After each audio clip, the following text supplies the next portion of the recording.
Hi everyone, स्वागत है आपका फिर से एक नए वीडियो में। दोस्तों, इस वीडियो में हम पीकेएच वेंचर्स लिमिटेड के आईपीओ का कंप्लीट रिव्यू करने जा रहे हैं। इस कंपनी के बारे में कंप्लीट डिटेल में जानेंगे। इस कंपनी का बिजनेस किस प्रकार का है, इस कंपनी के फाइनेंशियल्स कैसे हैं, इस कंपनी का वैल्यूएशन किस प्रकार का है और कंपनी जिस वैल्यूएशन पर लिस्ट हो रही है वो सही वैल्यूएशन है या नहीं है। तो कंप्लीट वीडियो को देखिएगा। इस वीडियो को देखने के बाद आपके इस आईपीओ से रिलेटेड सारे डाउट क्लियर हो जाएंगे। तो चलिए दोस्तों, शुरू करते हैं वीडियो को। सबसे पहले हम बात करते हैं इस कंपनी के बारे में कि कंपनी का बिजनेस क्या है, कंपनी क्या काम करती है। तो बेसिकली दोस्तों, ये company construction and development, hospitality and management service provide करती है और इस कंपनी की शुरुआत 2000 में हुई थी, जो कि दोस्तों काफ़ी पुरानी कंपनी है। करीबन 23 साल पुरानी कंपनी है और इस कंपनी का जो मेन बिजनेस है वो कंस्ट्रक्शन एंड डेवलपमेंट से रिलेटेड। तो कंपनी का सेक्टर काफ़ी अच्छा है। यहाँ पर कंपनी अपने बिजनेस को ग्रो कर सकती है और आगे आने वाले दिनों में अगर कंपनी चाहे तो अलग अलग प्रोजेक्ट्स पर काम करके अपने रेवेन्यू को भी बढ़ा सकती है। तो इस प्रकार दोस्तों कंपनी का सेक्टर अच्छा है, कंपनी का बिजनेस अच्छा है। अब हम दोस्तों बात करते हैं इस आईपीओ की डिटेल्स के बारे में। तो ये आईपीओ दोस्तों 30 जून से ओपन हो चुका है और इस आईपीओ की जो सब्सक्रिप्शन की लास्ट डेट है वो 4 जुलाई है, यानी 4 जुलाई तक आप इस आईपीओ में अप्लाई कर सकते हैं। आईपीओ के प्राइस बैंड की बात करें तो इस आईपीओ का प्राइस बैंड 140 रुपये से 148 रुपये है। इस आईपीओ में लॉट साइज आपको 100 शेयर का देखने को मिलेगा। अगर आप एक लॉट के लिए अप्लाई करते हैं तो आपको 100 शेयर मिलने वाले हैं। आईपीओ का टोटल इश्यू साइज 379 करोड़ रुपए है। इसमें से आपको प्रेस इश्यू देखने को मिलेगा 270 करोड़ रुपए का और 109 करोड़ रुपए का आपको ओपर फॉर सेल देखने को मिलेगा। तो यहाँ पर दोस्तों प्रेस इश्यू भी अच्छा है, 50% से ज्यादा का प्रेस इश्यू है, तो इसमें लिस्टिंग गेन होने के चांसेस है। फिर भी दोस्तों हम जीएमपी देखेंगे कि इस आईपीओ का ग्रे मार्केट प्रीमियम कितना है, उस हिसाब से हम डिसाइड करेंगे कि इस आईपीओ में हमें कितना लिस्टिंग गेन हो सकता है। तो यहाँ पर दोस्तों इश्यू साइज के हिसाब से आईपीओ अच्छा है। ये आईपीओ के लिए पॉजिटिव पॉइंट है क्योंकि एक स्मॉल साइज का आईपीओ है। इसमें रिटेल इन्वेस्टर्स के लिए पैसा बनाने का मौका होता है। हालांकि दोस्तों स्मॉल साइज के आईपीओज में मैनिपुलेशन का भी डर रहता है क्योंकि ग्रे मार्केट में मैनिपुलेशन भी बहुत ही ज्यादा होता है। तो इस बात को भी दोस्तों आपको ध्यान में रखना है। तो यहाँ पर दोस्तों रिटेलर्स के पॉइंट ऑफ व्यू से आईपीओ अच्छा है।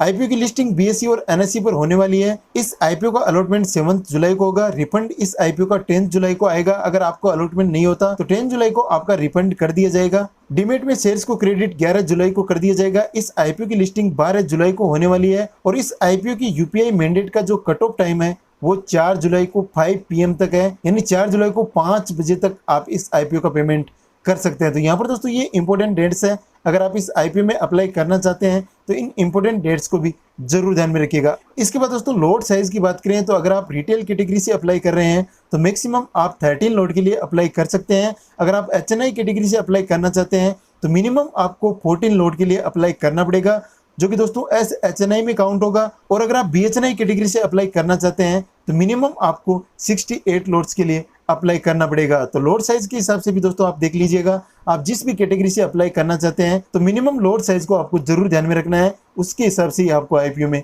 अप्लाई करना है। इसके बाद दोस्तों इस कंपनी के फाइनेंशियल्स पर नजर डालें तो इस कंपनी की रेवेन्यू में हमें काफी उतार चढ़ाव देखने को मिले हैं, जहां पर इस कंपनी का रेवेन्यू फाइनेंशियल ईयर 2020 में 166 करोड़ रुपए था, जो कि दोस्तों फाइनेंशियल ईयर 2022 में कम होकर 199 करोड़ रुपए रह गया। तो यहाँ पर दोस्तों कंपनी के रेवेन्यू में हमें कमी देखने को मिली है। और यहाँ पर फाइनेंशियल ईयर 2023 के 9 मंथ्स के रेवेन्यू की बात करें तो इन 9 मंथ्स में जो कंपनी ने रेवेन्यू यहाँ पर जनरेट किया है वो यहाँ पर 125 करोड़ रुपए हैं, जो कि दोस्तों अगेन यहाँ पर हम कह सकते हैं कि कमी देखने को मिल रही है। और यहाँ पर दोस्तों पिछले 2 साल के रेवेन्यू ग्रोथ की बात करें तो इस कंपनी का जो रेवेन्यू ग्रो हुआ है वो 9.6% से ग्रो हुआ है, जो कि दोस्तों काफी कम है। किसी भी अच्छी कंपनी के रेवेन्यू ग्रोथ को आप देखेंगे तो उसमें आपको 20 से 25% का ग्रोथ जरूर देखने को मिलेगा। यहाँ पर आपको 9.6% का ग्रोथ देखने को मिल रहा है, जो कि दोस्तों काफी कम है। यहाँ पर दोस्तों प्रॉफिट आफ्टर टैक्स की बात करें तो फाइनेंशियल ईयर 2022 में 14 करोड़ रुपए का प्रॉफिट था, जो कि दोस्तों फाइनेंशियल ईयर 2022 में बढ़कर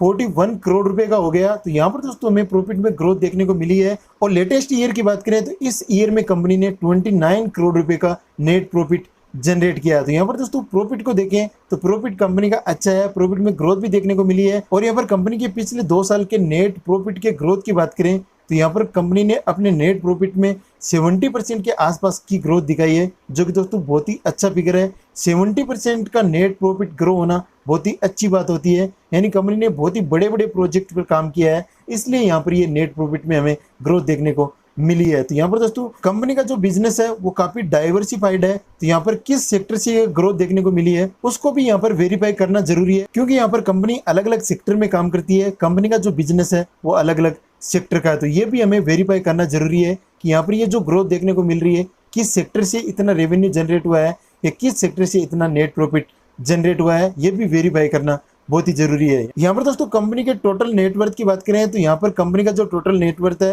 वो 356 करोड़ रुपए है, जो कि दोस्तों ईयर ऑन ईयर बेसिस पर बढ़ा है। साथ ही दोस्तों कंपनी का डेट भी लगातार बढ़ा है। कंपनी पर टोटल डेट 2020 में 26 करोड़ रुपए के आसपास था, जो कि दोस्तों लेटेस्ट क्वार्टर में बढ़कर 172 करोड़ रुपए हो गया है। तो कंपनी का डेट भी दोस्तों लगातार बढ़ा है। यहाँ पर हम डेट टू इक्विटी रेशियो से देखेंगे, अगर कंपनी का डेट टू इक्विटी रेशियो 1 से कम है तो यहाँ पर दोस्तों ये डिसेंट फिगर है, कोई बड़ी चिंता की बात नहीं है।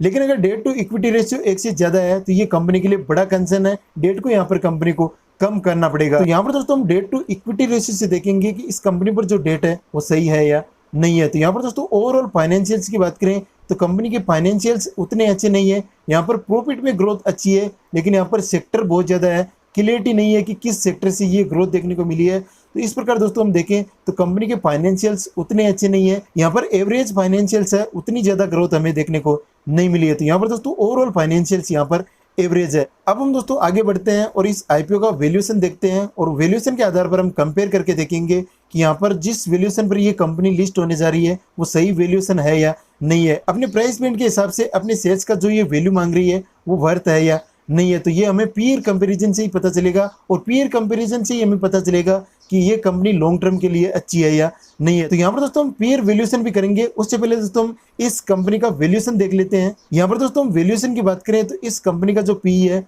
वो 30 है, और इस सेक्टर की जो कंपनियां ऑलरेडी शेयर मार्केट में लिस्टेड है उनका अगर हम एवरेज पी देखें तो यहाँ पर 17 के आसपास निकल कर आता है, यानी इंडस्ट्री पी से ये करीबन 13 टाइम्स के आसपास ज्यादा है। तो यहाँ पर दोस्तों कंपनी का जो वैल्यूएशन है उसके अकॉर्डिंग देखें तो यहाँ पर जो कंपनी अपने शेयर्स का प्राइस मांग रही है वो कहीं ना कहीं ज्यादा लग रहा है। इससे कम वैल्यूएशन पर कंपनियां ऑलरेडी शेयर मार्केट में लिस्टेड है, जिनका पी भी हमें कम देखने को मिल रहा है, और उनकी ग्रोथ भी इस कंपनी से अच्छी है। तो यहाँ पर दोस्तों कंपनी अपने वैल्यूएशन के हिसाब से शेयर्स का ज्यादा रुपया मांग रही है। इसके बाद दोस्तों इस कंपनी का डेट टू इक्विटी रेशियो देखिए तो यहाँ पर दोस्तों इस कंपनी का जो डेट टू इक्विटी रेशियो है वो 0.5 के आसपास है। और यहाँ पर हम 3 इयर्स एवरेज की बात करें तो यहाँ पर 3 इयर्स का जो average debt to equity ratio है वो 0.3 के आसपास है। तो यहाँ पर दोस्तों कहीं ना कहीं हम बात कर रहे थे कि डेट टू इक्विटी रेशियो के अकॉर्डिंग देखेंगे कि इस कंपनी पर जो डेट है वो सही है या नहीं है। तो यहाँ पर दोस्तों 1 से कम है तो यहाँ पर कंपनी के लिए डेट उतना बड़ा कंसर्न नहीं है, यहाँ पर अंडर कंट्रोल सिचुएशन है,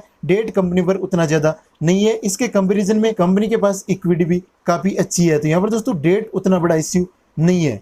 इसके बाद दोस्तों आरओई की बात करें तो यहाँ पर फाइनेंशियल ईयर 2023 में इस कंपनी का आरओई 8% के आसपास है, और 3 ईयर एवरेज की बात करें तो इस कंपनी का 3 ईयर का एवरेज आरओई 12.8 के आसपास है, जो कि यहाँ पर डिसेंट फिगर है, इसको हम अच्छा फिगर कह सकते हैं। अगर 15% के आसपास होता है तो वो कंपनी बहुत ही अच्छी मानी जाती है। इसके बाद दोस्तों आरओसीई की बात करें तो आरओसीई 3 ईयर का एवरेज 12.9 के आसपास है, अगेन दोस्तों अच्छा फिगर है। लेटेस्ट ईयर के आरओसीई की बात करें तो 7.7 के आसपास है। तो यहाँ पर दोस्तों कंपनी का वैल्यूएशन एवरेज है, उतना खास नहीं है। कंपनी जिस वैल्यूएशन पर लिस्ट होने जा रही है वो भी कहीं ना कहीं ज्यादा लग रहा है, तो लॉन्ग टर्म के हिसाब से दोस्तों कंपनी उतनी अच्छी नहीं है। लिस्टिंग गेन के हिसाब से बात करें तो यहाँ पर दोस्तों हमें ग्रे मार्केट प्रीमियम को देखना पड़ेगा कि इस आईपीओ की ग्रे मार्केट में डिमांड कैसी है। तो यहाँ पर दोस्तों इस आईपीओ का ग्रे मार्केट प्रीमियम फिलहाल 5 रुपए के आसपास चल रहा है, और एस्टिमेटेड लिस्टिंग प्राइस की बात करें तो 153 रुपए है, और परसेंटेज में देखें तो 3.38% के आसपास का लिस्टिंग गेन फिलहाल की कंडीशन में देखने को मिल रहा है। तो यहाँ पर दोस्तों लिस्टिंग गेन बहुत ही कम है, आईपीओ की डिमांड बहुत ही कम है, क्योंकि दोस्तों कंपनी के जो फाइनेंशियल्स है उतने अच्छे नहीं है और कंपनी का सेक्टर भी उतना क्लियर नहीं है, इसलिए यहाँ पर इस आईपीओ की ग्रे मार्केट में डिमांड भी हमें उतनी अच्छी देखने को नहीं मिल रही है। तो यहाँ पर दोस्तों लिस्टिंग गेन के पॉइंट ऑफ व्यू से आईपीओ उतना अच्छा मुझे नहीं लग रहा है। यहाँ पर अगर कम से कम 20% के आसपास का लिस्टिंग गेन हो तो उस आईपीओ में हम लिस्टिंग गेन के पॉइंट ऑफ व्यू से अप्लाई करने के बारे में सोच सकते हैं। उससे कम का अगर लिस्टिंग गेन है तो उस आईपीओ में दोस्तों हमें लिस्टिंग गेन के पॉइंट ऑफ व्यू से अप्लाई नहीं करना चाहिए। तो यहाँ पर दोस्तों आईपीओ उतना अच्छा मुझे नहीं लग रहा है, ना तो ये लॉन्ग टर्म के लिए उतना अच्छा लग रहा है, ना ये लिस्टिंग गेन के पॉइंट ऑफ व्यू से उतना अच्छा लग रहा है। ये दोस्तों मेरा पॉइंट ऑफ व्यू है। आप इस आईपीओ के बारे में क्या सोचते हैं नीचे कमेंट सेक्शन में लिखकर जरूर बताइएगा। तो इस प्रकार दोस्तों इस वीडियो में इतना ही। अगर आपको ये वीडियो पसंद आए तो वीडियो को लाइक करें, अपने दोस्तों के साथ शेयर करें। इस चैनल पर नए हैं तो चैनल को सब्सक्राइब करने के साथ साथ बेल नोटिफिकेशन को ऑन करें ताकि इस प्रकार के वीडियोस का नोटिफिकेशन आपको मिलता रहे। चलिए मिलते हैं आपसे अगले वीडियो में, तब तक के लिए जय हिंद, कीप लर्निंग।